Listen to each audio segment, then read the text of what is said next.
Hi friends, welcome back to our channel మా ఇంటి మహాలక్ష్మి. నేను మీ నందిని. నేను ఈరోజు మీకు చూపించబోయేటువంటి రెసిపీ అన్నం వడలు. ఇవి చాలా చాలా టేస్టీగా ఉంటాయండి.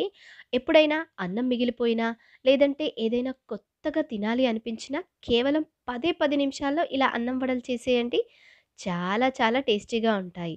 అంతేకాదు తిన్నవాళ్ళు అంటారు వావ్ అని. మరి అంత టేస్టీ వడల్ని ఎలా ప్రిపేర్ చేయాలో చూసేద్దామా? అన్నం వడల్ని ప్రిపేర్ చేయడం కోసం నేనిక్కడ ఒక బౌల్ నిండుగా రైస్ తీసుకున్నానండి. నేనైతే ఇక్కడ వడల్ని ప్రిపేర్ చేయడం కోసం రాత్రి మిగిలిపోయినటువంటి అన్నాన్నే తీసుకున్నాను. మీరు కావాలి అనుకుంటే ఫ్రెష్‌గా వండినటువంటి అన్నంతో కూడా వడల్ని ప్రిపేర్ చేసుకోవచ్చు. ఇప్పుడు ఒక మిక్సీ జార్ తీసుకొని అందులోనికి అన్నాన్ని ట్రాన్స్‌ఫర్ చేసుకొని ఇలా మెత్తని పేస్ట్ లాగా ప్రిపేర్ చేసుకోవాలి. ఇప్పుడు దీన్ని ఒక బౌల్‌లోనికి ట్రాన్స్‌ఫర్ చేసేసుకుందాం. ఇలా బౌల్‌లోనికి ట్రాన్స్‌ఫర్ చేసుకున్న తర్వాత ఇందులోనికి 2 టీ స్పూన్ల వరకి బొంబాయి రవ్వని యాడ్ చేసుకోవాలి. దీన్నే ఉప్మా రవ్వ అని కూడా అంటారు కదా! అదేనండి. ఇలా యాడ్ చేసుకున్న తర్వాత ఇందులోనికి 2 టీ స్పూన్ల వరకు పెరుగుని కూడా యాడ్ చేసుకోవాలి. అలాగే సన్నగా తరిగినటువంటి కొద్దిగా ఆనియన్, అలాగే సన్నగా తరిగినటువంటి పచ్చిమిర్చి, అలాగే ఒక అర ఇంచు అల్లాన్ని ఇలా చిన్న చిన్న ముక్కలుగా చేసి వేసుకోవాలి. అలాగే ఒక టీ స్పూన్ వరకు జీలకర్ర, సన్నగా తరిగినటువంటి కొత్తిమీర, కరివేపాకును కూడా వేసుకోవాలి. అలాగే రుచికి సరిపడినంతగా సాల్ట్‌ని వేసుకొని ఈ మిశ్రమాన్నంతటిని కూడా ఒకసారి స్పూన్‌తో చక్కగా ఇలా మిక్స్ చేసుకోవాలి. ఇలా పిండినంతటిని ఒకసారి బాగా మిక్స్ చేసుకున్న తర్వాత దీని మీద మూత పెట్టి ఒక్క 10 నిమిషాల పాటు పక్కన పెట్టాలండి. మనం వడలు క్రిస్పీగా రావడం కోసం రవ్వను యాడ్ చేసాం కదా! ఆ రవ్వ అనేది ఇలా పక్కన పెట్టడం వల్ల కాస్త సాఫ్ట్‌గా అయిపోయి చక్కగా నానుతుందనమాట. 10 నిమిషాల తర్వాత ఒకసారి చూద్దామండి. చూడండి, మన పిండి అనేది చాలా చక్కగా రెడీ అయిపోయింది. ఇప్పుడు గారెలు ఎలా చేయాలో చూద్దాం మనం. ముందుగా గారెల్ని ప్రిపేర్ చేయడం కోసం చేతిని కాస్త తడిపెట్టుకొని ఇలా నిమ్మకాయ సైజ్ అంత పిండిని తీసుకొని రౌండ్ బాల్ లాగా ప్రిపేర్ చేసుకోవాలి.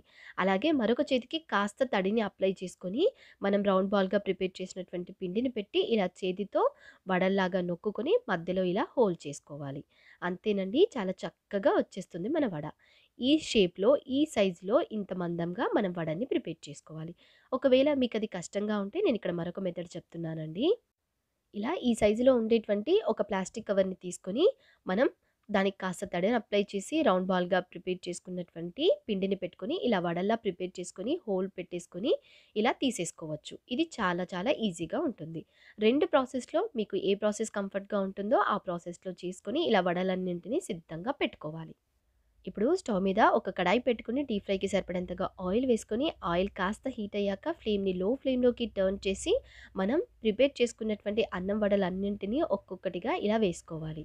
వడల్ని వేసుకున్న తర్వాత ఫ్లేమ్ని మీడియం ఫ్లేమ్లోకి టర్న్ చేసుకొని వడలన్నీ కూడా మంచి గోల్డెన్ కలర్ వచ్చేంత వరకు ఇలా రెండు వైపులుగా టర్న్ చేసుకుంటూ చక్కగా ఫ్రై చేసుకోవాలి.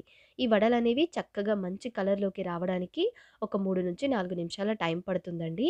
ఇలా వడలన్నీ చక్కగా ఫ్రై అయిపోయిన తర్వాత స్ట్రెయినర్‌లోకి తీసుకొని ఇలా ఎక్సెస్‌గా ఉన్నటువంటి ఆయిల్‌ని రిమూవ్ చేసి సర్వింగ్ బౌల్‌లోనికి సర్వ్ చేసేసుకోవాలి.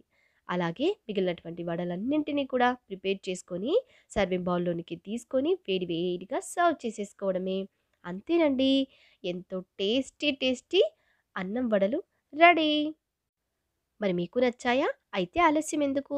ఇలా టేస్టీగా ఉండేటువంటి అన్నం వడల్ని మీరు కూడా ఇంట్లో ట్రై చేసి మీ వాళ్ళకి టేస్ట్ చేయించండి. అలాగే అది ఎలా వచ్చిందో నాకు కామెంట్ చేయండి. నా వీడియో నచ్చినట్లయితే లైక్ చేయండి, షేర్ చేయండి. మన ఛానల్‌ని తప్పకుండా సబ్స్క్రైబ్ చేసుకోండి. Thanks for watching.